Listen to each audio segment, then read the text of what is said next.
La batalla por el salario mínimo, quizá en los últimos 30 años, uno de los sectores más castigados ha sido, en efecto, los incrementos en el movimiento de los salarios acorde con el de los precios, porque se ha utilizado como un instrumento para controlar la inflación.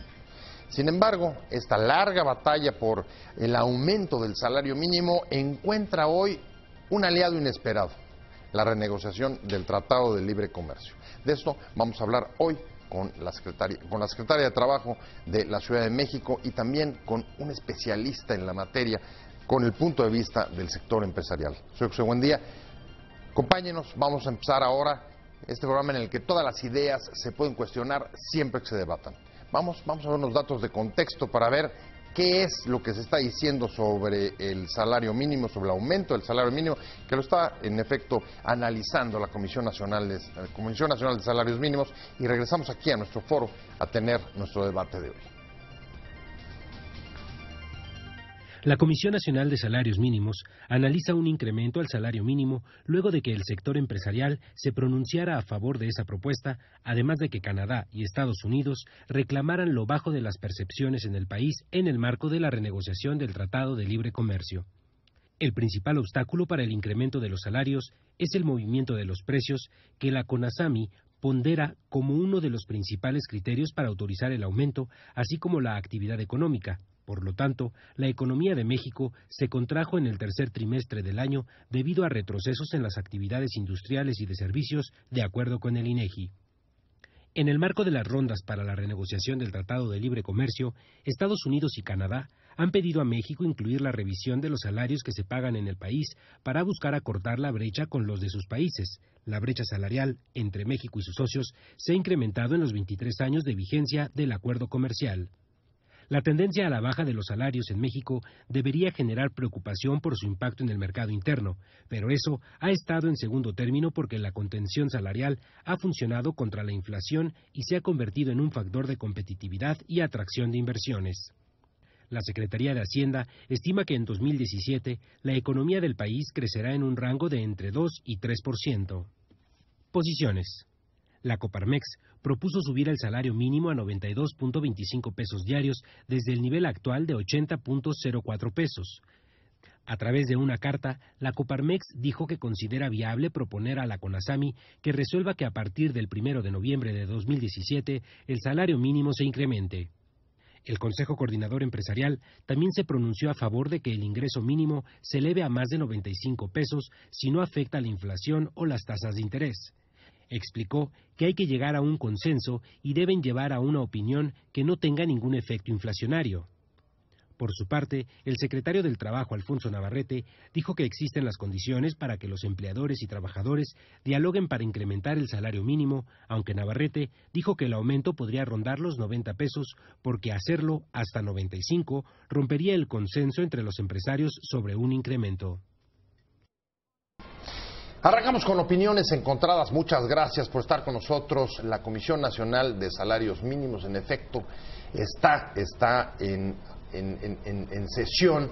Mandó pedir un informe sobre el incremento del salario mínimo y las repercusiones que pudiera tener, otra vez, sobre el tema que usted ya conoce de la inflación. Y ese sería, digamos, los criterios a partir de los cuales decidiría proponer el incremento para los salarios mínimos del próximo año. Pero es un asunto que toca muchas aristas y por eso me da mucho gusto que esté con nosotros la secretaria de Trabajo de la Ciudad de México, Amalia García. Amalia, como siempre, un placer tenerte. Igualmente, un gusto. De verdad, un gusto. Y, gracias, por supuesto, José Luis de la Cruz, economista, especialista en asuntos económicos del sector privado. Muchas gracias, José Luis. Gracias. Un placer como siempre.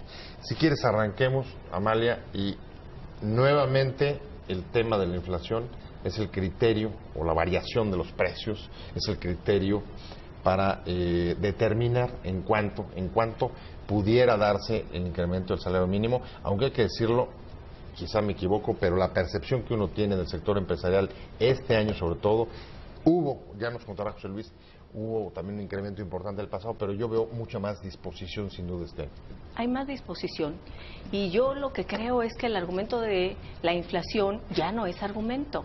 puede ser que tenga algunos efectos y sin embargo lo que se llamaba el efecto faro, que es lo que se argumentaba en la Comisión Nacional de los Salarios Mínimos, que puesto que el salario mínimo era un punto de referencia para otros precios, para el pago de hipotecas, para las multas, etcétera.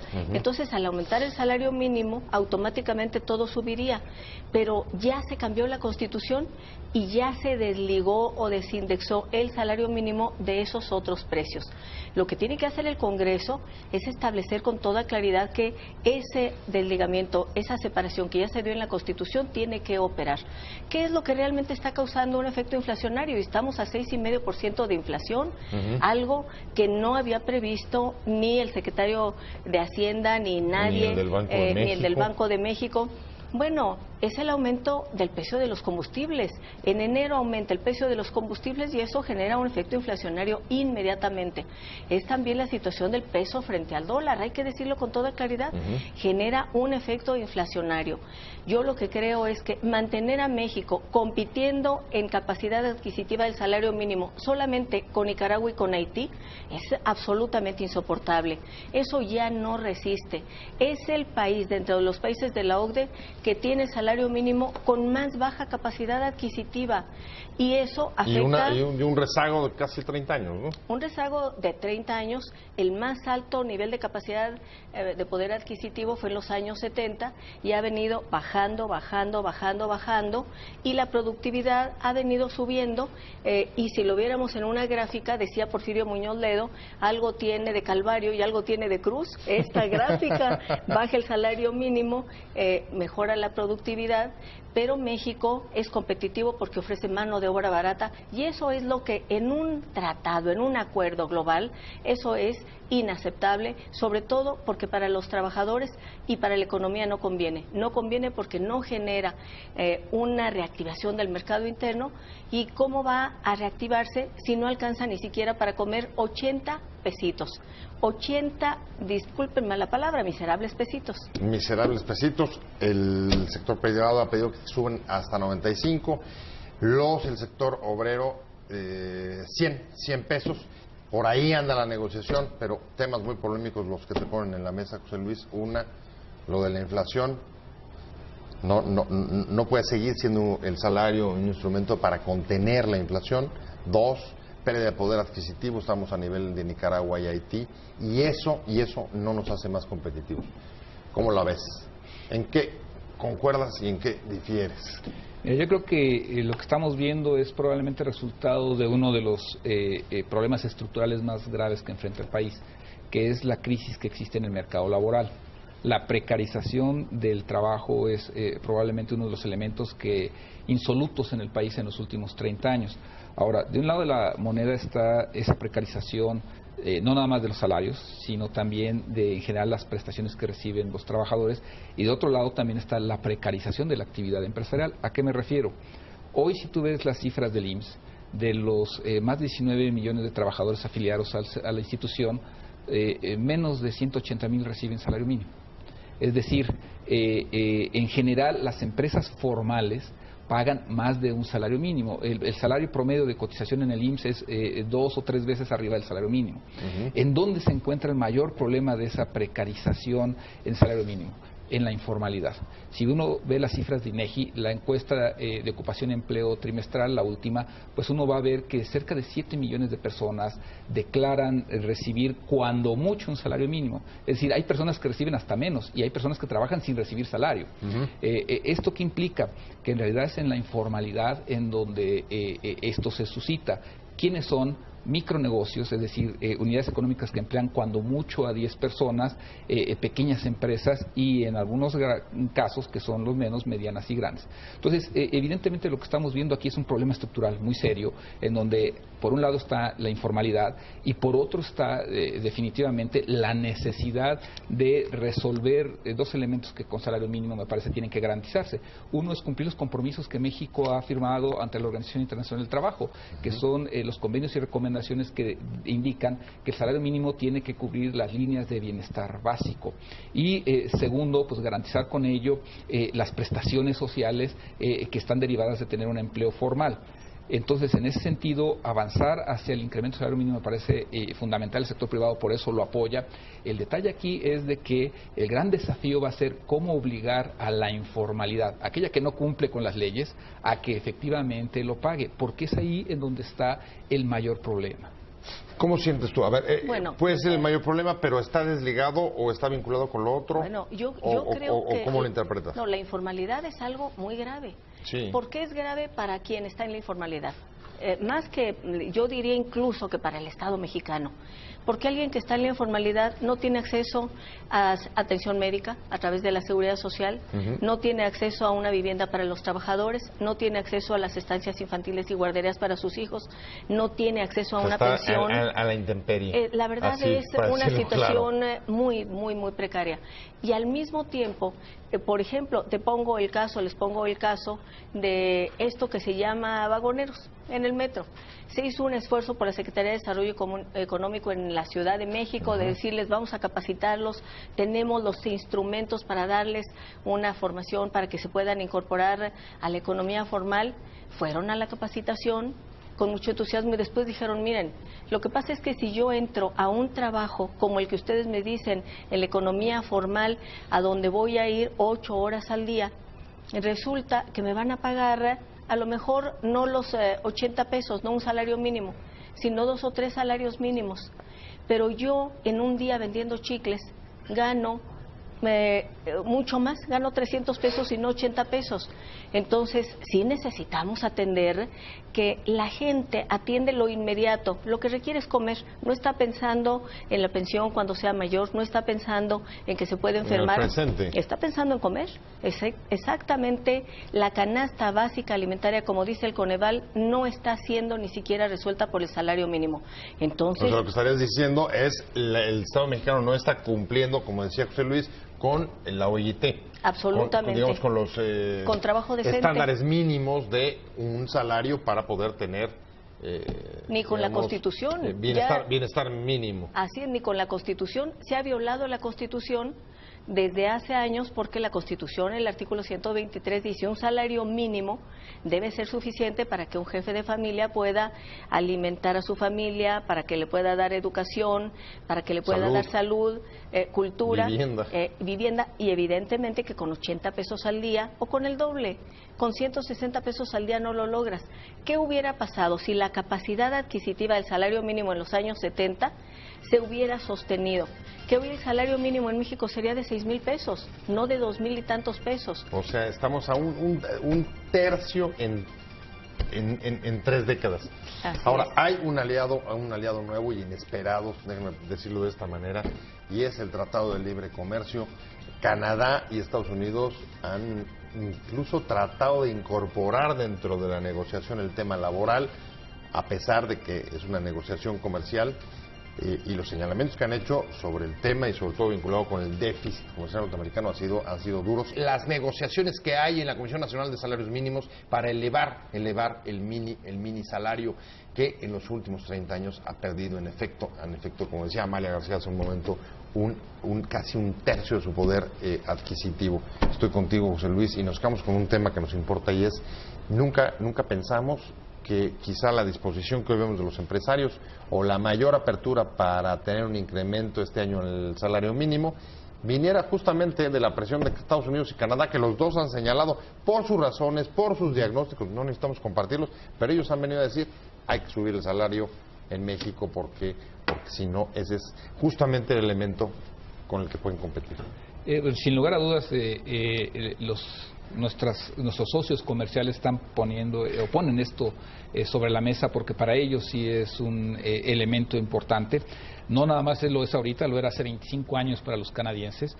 Cuando uno revisa los análisis que ellos hacían sobre qué representaba México para Canadá, era fundamentalmente competencia por los bajos salarios. Y las cifras son contundentes. Si uno revisa las estadísticas de la Oficina de Trabajo de Estados Unidos, en 1975 la compensación de un trabajador en manufacturas mexicano era aproximadamente el 25% de la de un norteamericano. La de un canadiense era de cerca de 102%. Es decir, un canadiense valía más más que un norteamericano. Para 1990 ya la cifra de México había bajado a cerca del 13% y la del canadiense se había elevado a 113%. Entonces, hoy cuando nosotros observamos que prácticamente México sigue en el mismo nivel, solo un 15% en manufacturas, mientras que el canadiense vale más o es similar al norteamericano, pues evidentemente que ese tema les genera problemas. O sea, en esos términos no hemos ganado en el TLC. No, porque aquí hay dos elementos fundamentales. Uno es, esto se mide en dólares. Al final del día, cuando una empresa transnacional decide venir a México, mide sus costos en dólares. Claro. Nosotros podríamos perfectamente duplicar hipotéticamente los costos laborales en México, y ojo, hablamos de costos de compensación, incluyen salarios y prestaciones, y seguirían representando una fracción de lo que es el norteamericano. Eso evidentemente no va a pasar. Además, no se refieren al mínimo, se refieren a los costos de manufacturas que en términos generales se pagan 300, 350 pesos diarios. Entonces, al final del día lo que ellos están señalando sí es un elemento que les presiona, saben que ahí nos hacen daño en la negociación, pero también saben otra cosa. En realidad, eso el mensaje no es por México, en realidad es porque en Asia las condiciones están igual o peor. Entonces, al final del día, lo que están buscando es que su socio comercial, México, busque equipararse con ellos, pero buscando otra cosa, es buscando bloquear lo que viene ahorita de Asia, que pasa por México y que por los bajos costos laborales, pues sigue siendo competitivo para entrar al mercado de Estados Unidos, que desde su perspectiva ha perdido empleos por los bajos costos salariales en México y en Asia. ¿Cómo lo ves tú, Amalia? No, ¿Sí es una presión que está siendo determinante? Yo creo que es una presión y al mismo tiempo lo que tendríamos que plantearnos es qué tipo de país quiere ser México. Y yo lo veo desde este punto de vista. Mi visión es que hay sobre todo dos tipos de países o dos tipos de gobiernos. Unos que le han apostado a la investigación científica, a la ciencia, a la tecnología, a la educación y que incluso viniendo de situaciones muy difíciles, pues de la Segunda Guerra Mundial, Japón o algunos de los países de Asia que venían de una situación muy precaria, claro, han logrado apostarle a la ciencia, a la tecnología, al conocimiento y tienen un nivel de vida extraordinario con altos salarios. Vietnam. Así es. Bueno, Vietnam, es algo maravilloso ver lo que está sucediendo con Vietnam. Ahora, lo que han hecho para crecer. Y hay otro tipo de países que lo que hacen es atraer inversiones a partir de mano de obra barata. México tiene que determinar de qué lado quiere estar y yo creo que muchos mexicanos no queremos estar del lado de atraer inversiones con mano de obra barata, porque al final del día, quien trabaja muy duro sigue siendo pobre. ¿Y por qué si trabajas tan duro vas a seguir siendo pobre? Yo leía hace unos días unas declaraciones del secretario de Trabajo a nivel federal que decía es que la mano de obra en México no está capacitada y por eso el bajo salario. Y lo que primero me vino a la mente, yo que he tratado tanto con migrantes y están regresando tantos, lo que me preguntaba es por qué un trabajador mexicano, migrante que regresa y que allá ganaba 40 o 50 mil pesos y que viene con la experiencia, el conocimiento, a la hora en que llegue aquí, llega y gana un salario de 3,000 pesos. Es la misma persona, transitó de Estados Unidos hacia México, viene con ese conocimiento a cuestas, con esa experiencia, y resulta que acá gana 3,000, 4,000 pesos cuando allá ganaba 40,000, 50,000 pesos. Sí, eso no puede ser, no se sostiene. Por eso la mayoría no quiere regresar, dicho sea de paso. Claro. Pero tú citas al secretario del Trabajo, a mí me llama la atención las declaraciones de Coparmex y del Consejo Coordinador Empresarial, mucho más audaces que la del secretario del Trabajo. Coparmex se fue a 90, 95, la propuesta de incremento, no digo el sector obrero se fue hasta 100. Bueno, Navarrete, leí una declaración de él diciendo, después de 90 no hay consenso. Dije, pues ¿con quién está haciendo los consensos? ¿O cuál es el sector que se me perdió? ¿Qué pasa ahí? Y esto lo estoy diciendo justo por lo que está poniendo sobre la mesa Amalia. Si no tienes mayor poder adquisitivo, es difícil que puedas apostar a otro tipo de país. ¿Cómo lo ves tú, José Luis? Mira, yo creo que aquí hay al menos tres elementos a considerar. Cuando el sector privado, desde el año pasado, de manera muy activa, ha salido a hacer propuestas de análisis que venían, nosotros en el TEC de Monterrey, hace 10 años hicimos la propuesta de subir el salario mínimo para fortalecer el mercado interno cuando estábamos por allá. Al final del día, cuando el sector privado sale a decir es importante subir el salario, la cuestión, el salario mínimo, la cuestión es porque en general el sector privado formal no paga el salario mínimo, paga más. O sea, es decir, es una meta muy alcanzable porque en general eso ya se está cumpliendo. O sea, en donde no se cumple es en la parte informal en términos generales. Entonces, ese es el primer elemento. El segundo que me parece fundamental tomar en consideración, y como muy bien dice la secretaria, el problema no es la productividad de la mano de obra mexicana. Hoy no tendríamos empresas transnacionales en México produciendo para enviar productos a cualquier lugar del mundo prácticamente si no tuviéramos la calidad y la capacidad de generar esos bienes. Entonces, no es un problema de productividad, es un problema, yo lo reitero, de precarización del mercado laboral, pero también de precarización del entorno económico para las empresas. ¿A qué me refiero? El problema que nosotros enfrentamos ahorita es de que más del 80% de nuestras empresas, de nuestras unidades económicas, de acuerdo a INEGI, son de menos de 10 empleados, son micronegocios, la mayoría en la informalidad. En donde el valor agregado que generan es muy pequeño, y pongo una cifra. Hoy 2.000 unidades económicas en el país generan cerca, de acuerdo a los censos económicos, cerca del 45% del valor agregado. 2.000 de un universo de casi 5 millones. Pero eso estaría apoyando justo la tesis de Amalia. Entonces, ¿qué es? No es un país que hayamos, digamos, apostado de manera masiva a la innovación. Ese es el punto, que lo que nosotros tenemos que empujar aquí es un programa integral en donde evidentemente el objetivo debe ser generar una sociedad de bienestar. ¿Eso cómo se logra? Con empleo bien pagado, con prestaciones. ¿Quién genera ese empleo? No lo genera el gobierno. O sea, hoy el 95% del empleo lo genera el sector privado. Entonces tenemos que generar... No lo genera el gobierno, pero sí es un actor central porque la política pública es la que define un poco la disyuntiva, ¿no?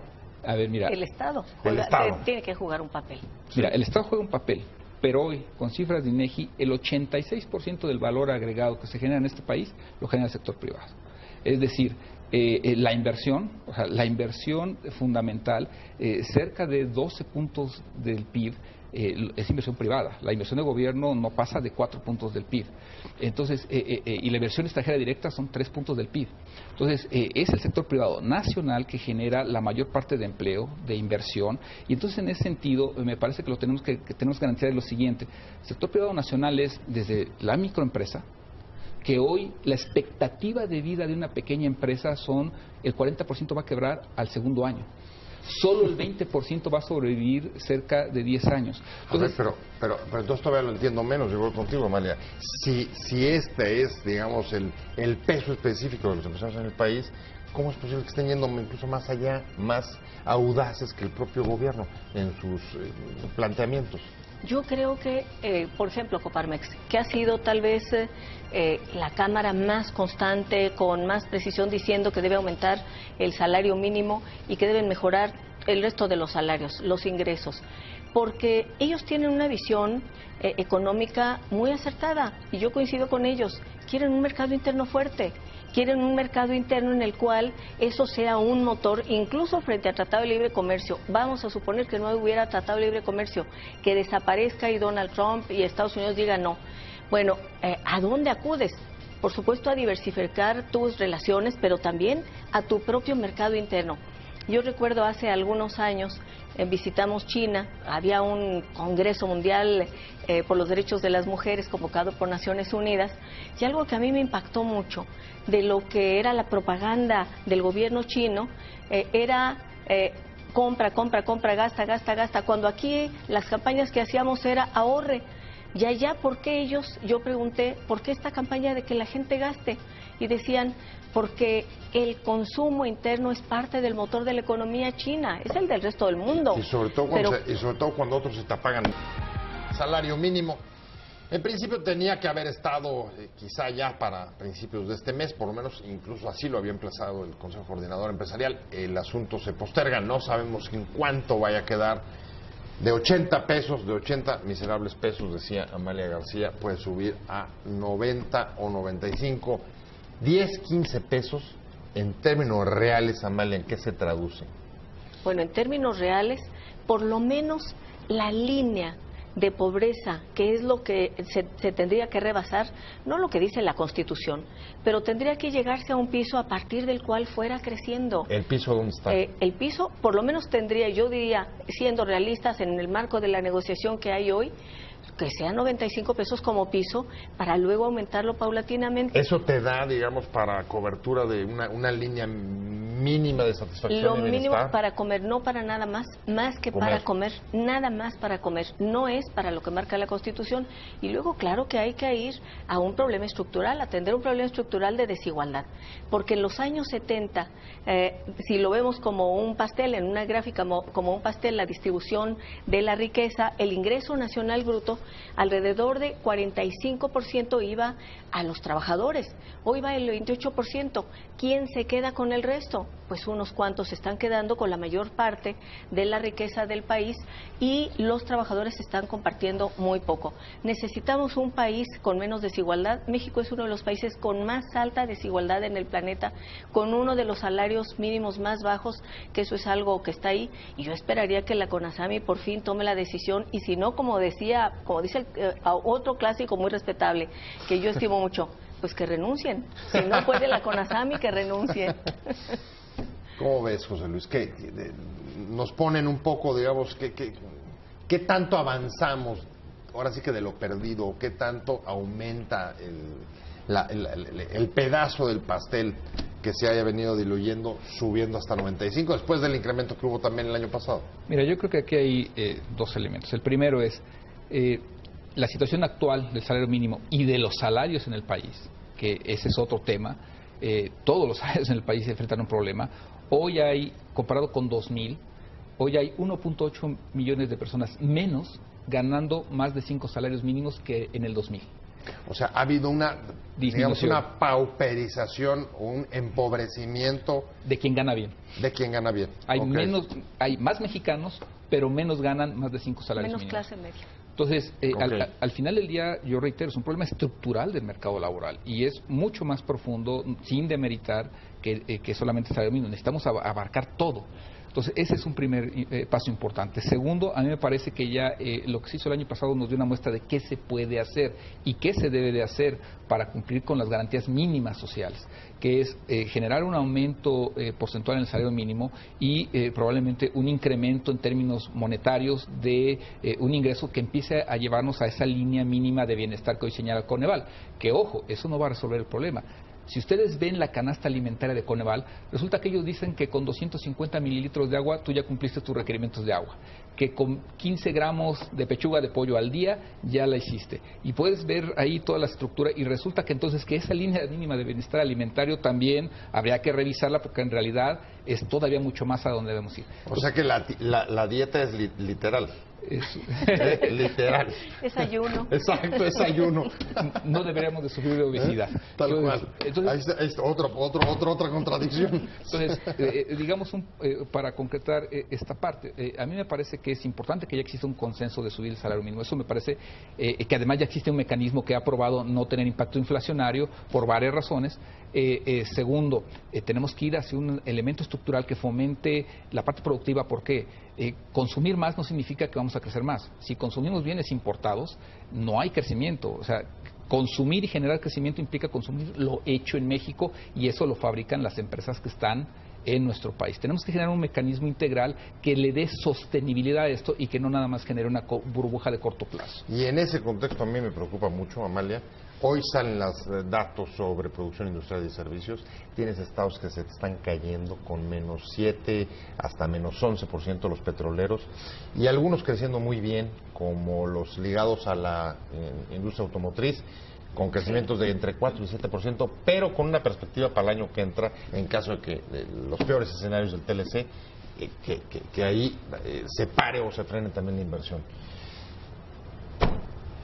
Por eso, ¿Va a haber que subir los salarios aunque haya inflación? Para decirlo ya directamente. Yo diría subir los salarios, que no genera inflación necesariamente, ya lo vimos el año pasado, y al mismo tiempo se tiene que repensar al país. Estamos en un momento crítico, acabamos de vivir un terremoto. Bueno, es el momento de repensar al país. ¿Cómo se repensó Alemania? Después de que quedó en cenizas, ¿cómo se repensó Japón? Yo creo que es el momento de repensar al país. ¿En qué inviertes? Tienes que invertir en capacitación, en conocimiento, en calidad. Y entonces, ¿hacia dónde destinas el presupuesto? Y hoy es el momento clave, porque está a punto de votarse el presupuesto del país. Pero en cambio a mí me sorprende que, por ejemplo, el recurso para capacitación para el empleo, que requerimos gente verdaderamente muy bien capacitada, del 2016 a 2017 lo recortaron 75%. O sea, a ver, innovación, tecnología, capacitación para empleo, para abajo. Así es.